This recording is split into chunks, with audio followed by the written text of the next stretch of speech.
Okay, so something just happened that could totally reshape the balance of power in Central Africa. The United States has sanctioned the military of Rwanda, which, historically, has been one of its closest and most effective security partners on the entire continent. And let's be crystal clear about this. This is not just some diplomatic slap on the wrist. No, this is a direct economic hit.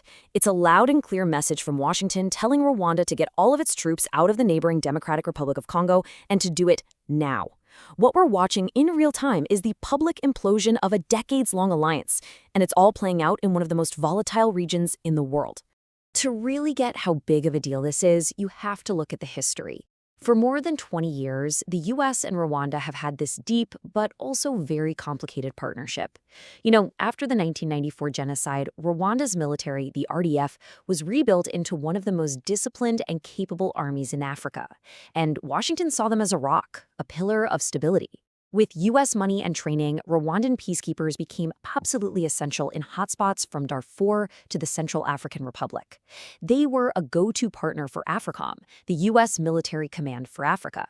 So for the Treasury Department to turn around and designate that very same military, well, it's a complete 180. It flips that entire relationship on its head and sends a massive shockwave through a region that's already sitting on a knife's edge.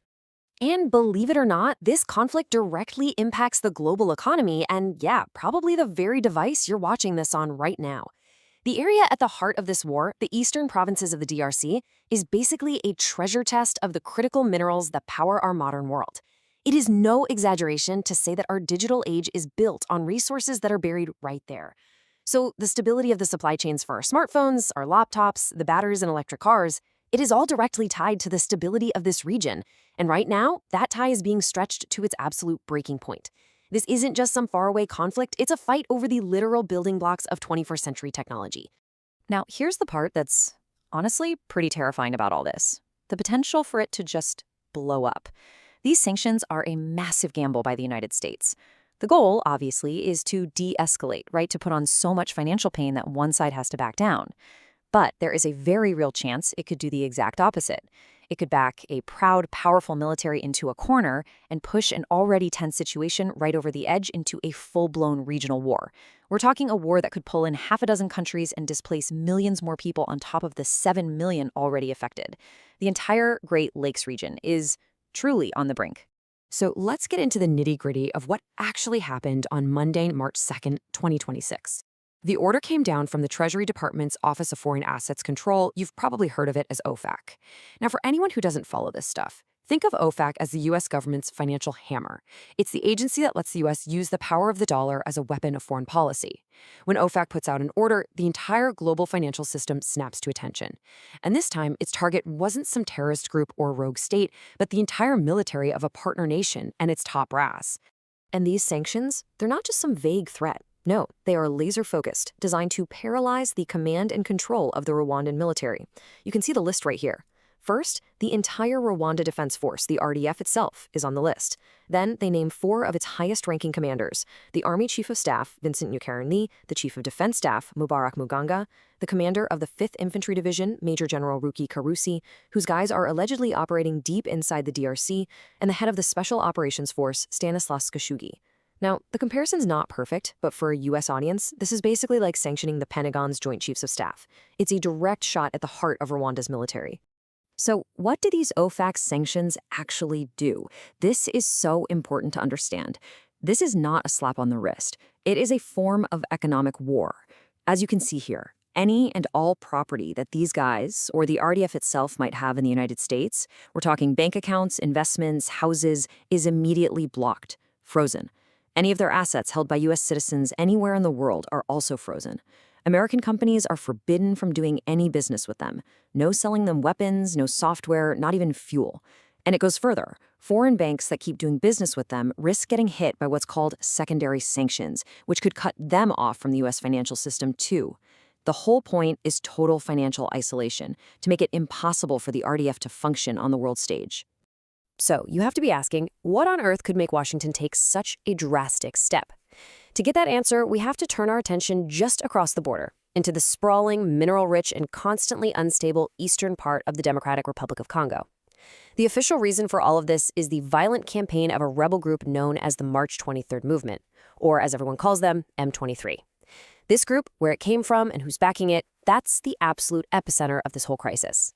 But before we get into the politics, we just have to acknowledge the human cost. And honestly, it is just staggering. This one number from the United Nations, it tells a story of almost unbelievable suffering. Over 7 million people. 7 million people have been forced from their homes by this conflict.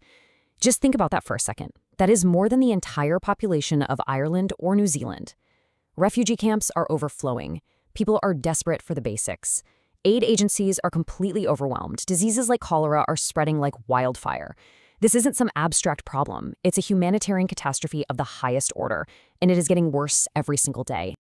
Now, M23 is not some small ragtag militia. No way.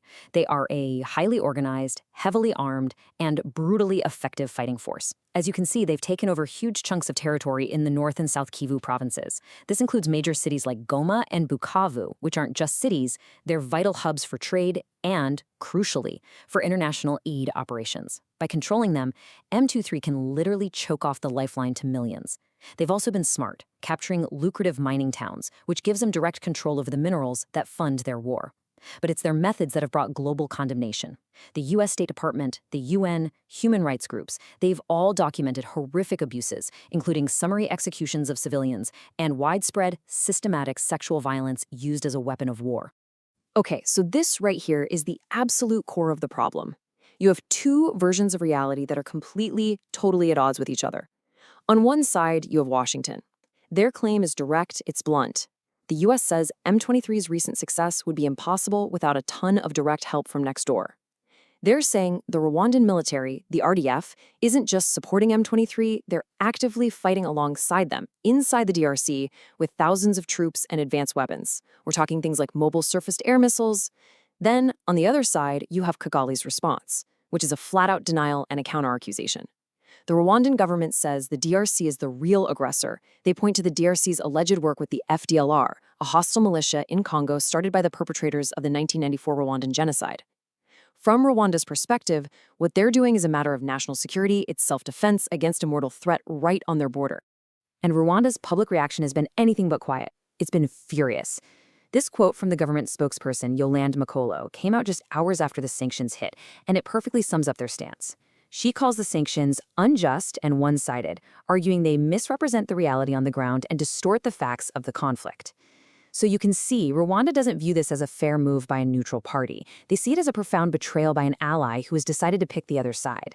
They feel the U.S. is totally ignoring their security concerns about the FDLR and is just scapegoating them for the DRC's own problems. So, the key takeaway here is that there's no middle ground. One side thinks it's stopping an invasion, the other believes it's fighting for survival. But these sanctions didn't just materialize out of thin air. They are the direct result of a spectacular failure in diplomacy. Just a few months ago, there was this massive, high-profile peace deal on the table, brokered in the U.S., that was supposed to stop this exact thing from happening. The sanctions are basically Plan B.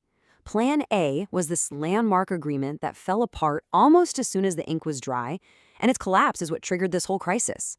And this timeline just brilliantly shows how fast everything went south. Just look at this. On December 4th, 2025, you have this historic moment. The Congolese president, Tshisekedi, and the Rwandan president, Kagame, are in D.C. with then-President Trump, signing the Washington Accords. It was praised as a huge breakthrough. But almost immediately, all falls apart.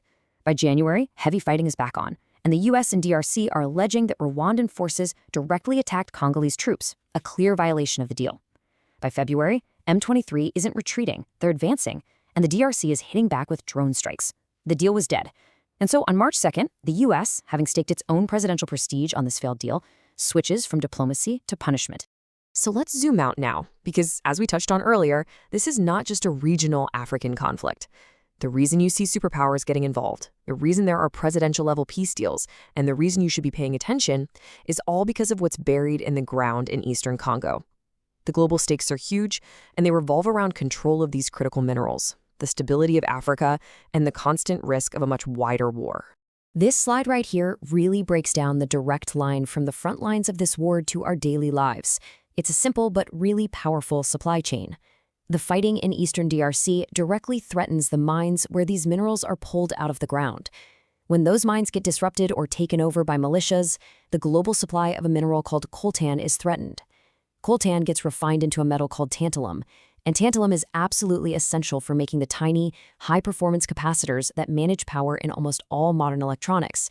So if tantalum becomes scarce, the cost of making everything from your smartphone to your laptop to the systems in an electric car, it all goes up. In a very real way, your tech is on the front line of this war.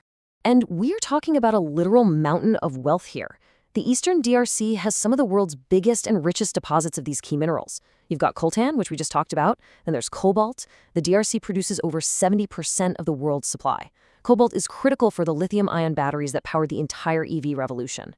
And of course, massive reserves of copper, which is fundamental to everything electric. And this brings us right back to those failed Washington Accords. It's probably not a coincidence that a key and very controversial part of that deal was a clause that would have given American companies exclusive access to these very mineral reserves.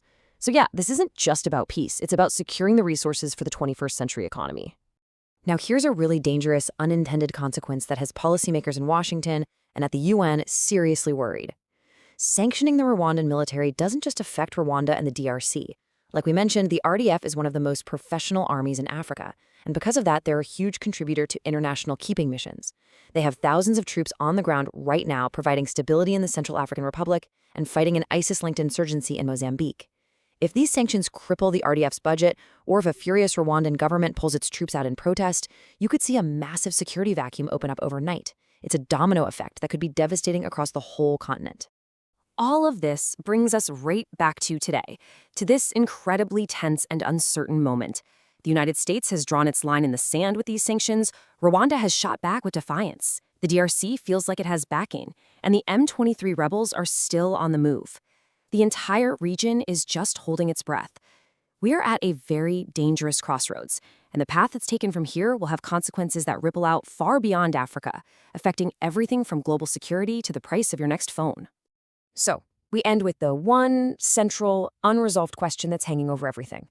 Did the United States just make a brilliant strategic move to stop a bigger war, or was it a catastrophic miscalculation? Will all this financial pressure actually be enough to force President Kagame, who is a famously tough leader, to pull his forces out of the DRC and come back to the table? Or is this whole thing going to backfire, cornering a proud military, pushing them to double down, and igniting the full-scale regional war that everyone has been afraid of for so long? There are no easy answers here, and the fate of millions is hanging in the balance.